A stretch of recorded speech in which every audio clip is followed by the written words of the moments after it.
আসসালামু আলাইকুম। আমি বাঁধন। কেমন আছেন সবাই? আশা করছি সবাই খুব ভালো আছেন।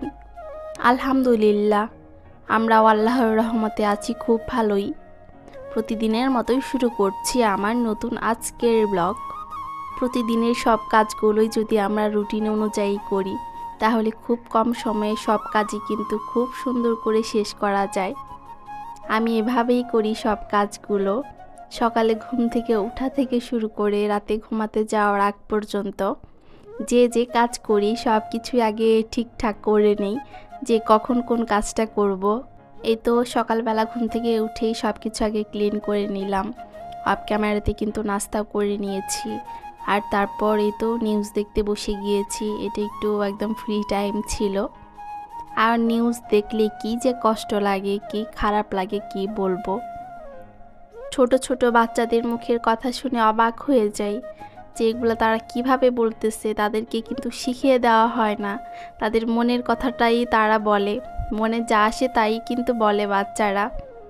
আর এখন কোনো কিছুতে মন দেওয়া যায় না, শুধুমাত্র নিউজ দেখতেই মন চায়, যে কখন কি হচ্ছে সেগুলো বসে বসে দেখি।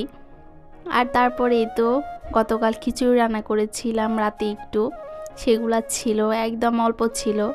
এখন যদি এগুলো না খেয়ে ফেলি তাহলে ফ্রিজে রাখলে পরে আর খাওয়াই হবে না। তাই ভাবলাম যে যেহেতু অল্প খেয়ে ফেলি, আর মেয়েকে দেখি একটু খাওয়ানো যায় কি না। বাহিরে আজকেও বৃষ্টি হচ্ছে, বসে বসে খিচুড়ি খেয়ে নিলাম। আর সকালবেলা একদম হালকা নাস্তাই করেছিলাম, ব্রেড আর কলা খেয়েছিলাম। ক্ষুধাও লেগে গিয়েছিল। তারপর রুমটা একটু মুছে নিলাম। কেমন যেন বৃষ্টি বৃষ্টি ভাবের কারণে রুমটা ঘামা ঘামা হয়ে থাকে। পা দিলেই মনে হয় যে কেমন স্যাঁতস্যাঁতে একটা ভাব। এই কারণে ভাবলাম যে সকাল সকাল একটু মুছে নিই, মুছে তারপর আস্তে ধীরে রান্না বসাই। আর রান্না গোছগাছ করা থাকলে তাড়াতাড়ি হয়ে যায়, সময় লাগে না। আমি যা রান্না করব তা আগে থেকে গুছিয়ে রেখে দিয়েছি, এখন শুধু রান্না বসাবো। এই তো একটু পাতিলটা পরিষ্কার করে নিচ্ছিলাম। আমি এই দিক দিয়ে খুবই আলসেমি করি। একটা পাতিল যদি ধরি সেটা দিয়ে বেশ কিছুদিন রান্না করি, তারপর আরেকটা ধরি সেটা দিয়ে বেশ কিছুদিন রান্না করি, তারপর আরেকটা। এই তো এই পাতিলটা এখন ধরেছি, অন্য কোনো পাতিল ব্যবহার করতে আর ইচ্ছে করে না ধোয়ার কষ্টে। এই কারণে এইটা আবার ধুয়ে এটাতেই রান্না করব। এটা সুন্দর করে ধুয়ে নিচ্ছি, রান্না বসাবো এই পাতিলেই। আর আজকে রান্না করব হচ্ছে সেই কই মাছ। গত ভিডিওতে দেখিয়েছিলাম আদিতার বাবা কই মাছ এনেছিল, সেই কই মাছগুলা অনেক যুদ্ধ করে কেটেছিলাম কই মাছ। আর সেটাই রান্না করছি। আর রান্না করছি ডাঁটা দিয়ে। গতকাল ডাঁটা এনেছিল, সেটাও একদম কুটে সুন্দর করে ফ্রিজে ঢুকিয়ে রেখে দিয়েছিলাম। এটা শুধু ধুয়েছি, ধুয়ে আজকে ডাঁটা দিয়ে রান্না করব। অনেক দিন ডাঁটাটা খাওয়া হয় না, দেখি রান্না করে কেমন লাগে। আর ডাঁটাগুলো একদমই কচি ছিল, আশা করি ভালো লাগবে। এই তো মাছগুলা কষানোর জন্য বসিয়ে দিলাম।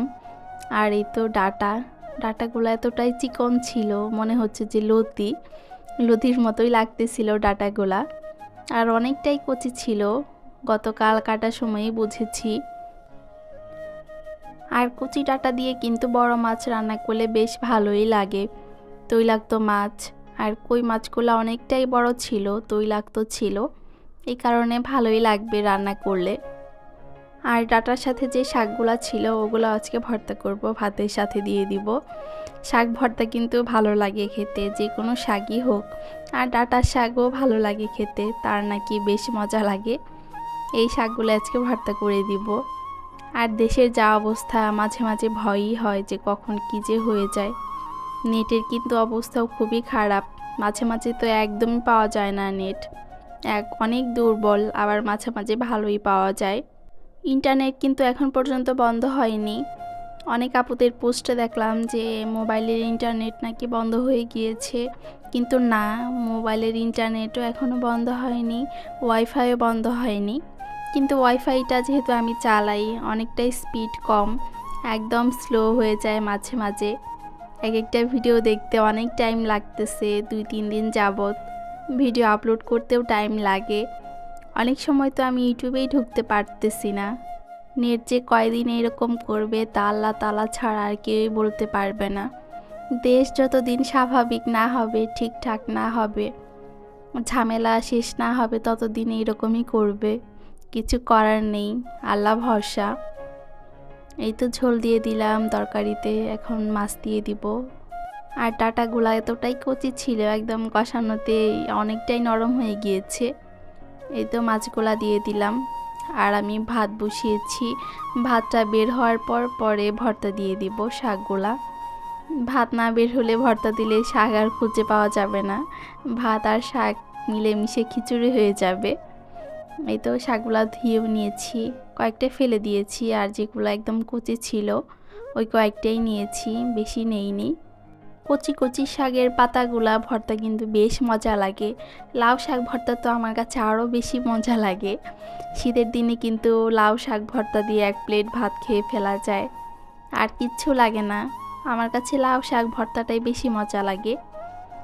এই ডাঁটা শাক ভর্তাটাও কিন্তু আমার কাছে আজকে খুব মজা লেগেছে। কেন এত মজা লাগলো বুঝলাম না। বাড়িতে আগে আম্মা করলে খেতেই চাইতাম না, যে লাউ শাক ছাড়া কোনো শাকই খাবো না ভর্তা। কিন্তু নিজের হাতে করেছি দেখে কি এত মজা লেগেছে কিনা বলতে পারবো না, খুবই মজা লেগেছে। তার মধ্যে গরম ভাত দিয়ে খেলাম তো আরও বেশি মজা লাগলো। আর এই তো মেয়েটাকে চানাচুর দিয়েছি, সে চানাচুর খাচ্ছে। তার গোসলের টাইমও হয়ে গিয়েছে, চানাচুর খাওয়া শেষ হলেই তাকে গোসল করাবো। আর সে বল নিয়েও রেডি, বলটা এখন নিয়ে সে ঘুরে। তার যে কোনো বল বা খেলনা কিচ্ছু দিয়ে সে খেলে না, উল্টাপাল্টা যত জিনিস আছে সব কিছু দিয়েই খেলে। মাঝে মাঝে মন মর্জি, মন চাইলে সে খেলে আর না চাইলে না।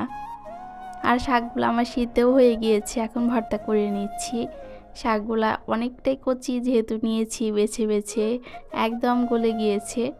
এখন হচ্ছে ভর্তা করে নেব। হালকা একটু রসুন কুচিও দিয়েছি শাকে, দিলে এটা আমার কাছে ভালো লাগে বেশি।